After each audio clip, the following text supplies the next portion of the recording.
வணக்கம் நேயர்களே, என் புதிய சுவை சேனலுக்கு தங்களை அன்புடன் வரவேற்கிறேன். நான் இந்த வீடியோவில் நெத்திலி மீனை வச்சு 65 எப்படி செய்கிறதுன்னு செய்து காட்ட போகிறேன்.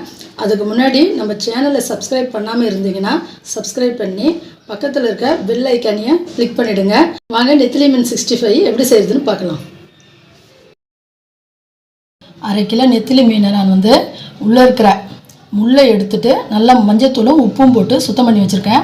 நான் எப்பயுமே நெத்திலி மீனை வச்சு 65 போடுறதா இருந்துச்சுன்னா இந்த மாதிரி உள்ளே இருக்கிற முள்ளை எடுத்துருவாங்க. ஏன்னா இப்போ இது சின்னதாக இருக்குது மீன். இதே பெருசாக இருந்துச்சுன்னா மீன் உள்ளே இருக்கிற முள்ளும் என்ன தான் பொரிச்சா கூட குழந்தைங்க சாப்பிடும் போதெல்லாம் வாயில் தின்படும். ஏன்னா குழந்தைங்க நல்லா மென்று சாப்பிடுதுன்னு தெரியாது இல்லைங்களா. அதெல்லாம் குழந்தைங்களுக்கும் நம்ம கொடுக்கணும், அது ஒரு சேஃப்டியாக இருக்கணும்னா நம்ம இந்த மாதிரி முள் எடுத்துகிட்டு இது செஞ்சால் தான் நல்லது. உங்களுக்கு வேணும்னா நீங்கள் அப்படியே கூட சேர்த்துக்கோங்க. இப்போ இதில் முள் எப்படி எடுக்கிறதுன்ட்டு காட்டுறேன் பாருங்கள். இப்போ முள் எடுத்து காட்டுறதுக்காக ஒரு 4-5 மீன் எடுத்து வச்சுருக்கிறேன். இது பாருங்கள், இப்படி பண்ணிக்கோங்க. முனையெல்லாம் இப்படி பிடிச்சி தூக்காதீங்க, ஏன்னா உடஞ்சி அப்படி வரும், மீனை புண்டுடும். நீங்கள் நடுவில் இப்படி கொடுத்து இப்படி எடுத்துக்கோங்க. இப்போ இதை லைட்டாக இப்படி பிடிச்சிக்கோங்க, அழுத்தி. இது பாருங்கள், அழகாக வந்துடுச்சு பாருங்கள்.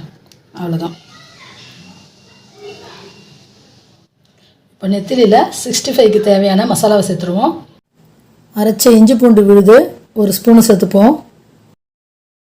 புதினா கொத்தமல்லி அரைச்சது 1 ஸ்பூனு. 2 ஸ்பூனு மிளகாய்த்தூள். 1/2 ஸ்பூனு சிக்கன் 65 மசாலா. 1/4 ஸ்பூனு மஞ்சப்பொடி. 1 ஸ்பூனுக்கு சமையல் எண்ணெய். 2 ஸ்பூனு மக்காச்சோளம் மாவு. 2 ஸ்பூனு அரிசி மாவு. 1 ஸ்பூனுக்கு மைதா மாவு. 1/2 மூடி இந்த எலுமிச்சை பழச்சாறு. இப்போது தேவையான அளவுக்கு உப்பு. இப்போ இது எல்லாத்தையும் சேர்த்து நம்ம நல்லா மிக்ஸ் பண்ணிவிடுவோம். ரொம்ப இதுவாக ஹார்டாக மிக்ஸ் பண்ணாதீங்க, சும்மா லைட்டாக. எனக்கு எண்ணெய் எலுமிச்சை பழச்சாறு இதெல்லாம் சேர்த்தது இது கரெக்டாக இருக்க மாதிரி இருக்குது. நான் தண்ணி எதுவும் சேர்க்கலை. அப்படி உங்களுக்கு தண்ணி தேவைப்படுதுன்னா சும்மா கொஞ்சமாக தெளித்து விட்டு பெசரிக்கிங்க. இப்போது இதை ஒரு 1/2 மணி நேரம் ஊற வைக்க போகிறேன். நான் இதில் ஃப்ரிட்ஜில் எடுத்து வைக்க போகிறேன். உங்களுக்கு வேணும்னா நீங்கள் வெளியே வச்சு கூட ஊற வச்சுக்கோங்க. ஏன்னா ஃப்ரிட்ஜில் வச்சோம்னா இன்னும் நல்லா மசாலா ஊறி இருக்கும். பொரிக்கிறதுக்கும் நம்ம எடுத்து போட்டு பொரிக்கும் போது நல்லா வரும். அதனால தான் சொல்கிறேன் நான். ஃப்ரிட்ஜில் இருக்கும்போது நீங்கள் ஃப்ரீசருக்குள்ளே வச்சிடாதீங்க, கீழே இருக்கிற பகுதியில் வைங்க. நம்ம 1/2 மணி நேரம் கழித்து பார்க்கலாம்.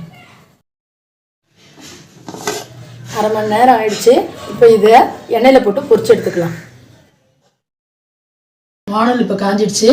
இப்போ பொரிச்சு எடுக்கிறதுக்கு தேவையான அளவுக்கு எண்ணெய் ஊற்றிப்போம். இப்போ நல்லா எண்ணெய் காஞ்சிடுச்சு. எண்ணெய் காஞ்சிடுச்சான்னு செக் பண்ணுறதுக்கு லைட்டாக ஏதாவது இப்படி விட்டு பாருங்கள். நல்லா இப்படி மேலே எழும்பி வருது பாருங்கள், போட்ட உடனே. இந்த மாதிரி இருந்ததுனாலே எண்ணெய்க்கு நல்லா காஞ்சிடுச்சுன்னு அர்த்தம். ஸ்டவ்வை ஸ்லோ பண்ண வேணாம், ஹை ஃப்ளேம்லேயே இருக்கட்டும். இப்போ இதை அப்படியே போட்டுக்கோங்க. நல்லா தள்ளி போடுங்க, நெருக்கமாக போட்டுக்காதீங்க.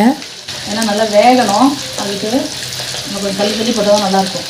அடுப்பை ஸ்லோ பண்ணவே வேணாம், நல்லா ஹை ஃப்ளேம்லேயே இருக்கட்டும். ஹை ஃப்ளேம்லேயே அப்படி போட்டுகிட்டே இருந்தால் தான் நெத்திலி நல்லா முருகலாக வரும். இதில் கொஞ்சம் கருவேப்பிலை தழையை போட்டுக்கோங்க. இப்போ கருவேப்பிலை தழையை நான் என்ன பண்ணியிருக்கேன், நல்லா அலசிட்டு நல்லா துடைச்சிட்டு போட்டிருக்கேன். நீங்கள் ஈர கருவேப்பிலையோடு அலசிட்டு அப்படியே போட்டிங்கன்னா அப்படியே எண்ணெய் தெறிக்க ஆரம்பிக்கும். அதனால் நல்லா துடைச்சிட்டு இல்லைன்னா கொஞ்சம் காய வச்சுட்டு கூட கருவேப்பிலையை சேர்த்துக்கோங்க. இப்போ இதை அப்படியே திருப்பி விடுவோம்.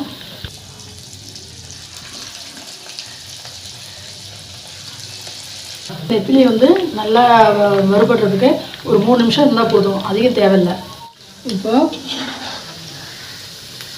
நல்லா நெத்திலி 65 நல்லா முறுமுறுன்னு ஆயிடுச்சு. இப்போ பாருங்கள், பார்த்தாலே தெரியும். இப்போ இந்த மாதிரி ஸ்டேஜில் நம்ம எடுத்துட வேண்டியது தான்.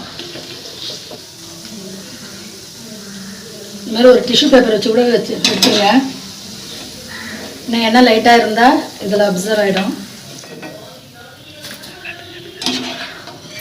அந்த கருவேப்பிலை அப்படியே எடுத்து மேலே அப்படியே போட்டுக்கோங்க. இப்போ நம்மளுடைய நெத்திலி மீன் 65 ரெடி ஆகிடுச்சு. இதை பார்த்தாலே தெரியும் பாருங்கள், நல்லா முறுமுறுப்பாக இருக்குது பாருங்கள். இப்படி தூக்கி போட்டால் சவுண்டு வருது பாருங்கள், உடம்பு சவுண்டு வருது பாருங்கள். இந்த மாதிரி வரணும். இப்படி வந்துச்சுன்னா தான் நல்லா முறுமுறுன்னு இருக்குன்னு அர்த்தம். இதை நீங்கள் என்ன பண்ணுங்கள், வீட்டில் செய்து பாருங்கள். இந்த டேஸ்ட் உங்களுக்கு பிடிச்சிருந்தா கமெண்ட்ஸில் தெரியப்படுத்துங்க. இதே மாதிரி ஒரு நல்ல டிஷ்ஷோட அடுத்த வீடியோவில் சந்திக்கலாம்.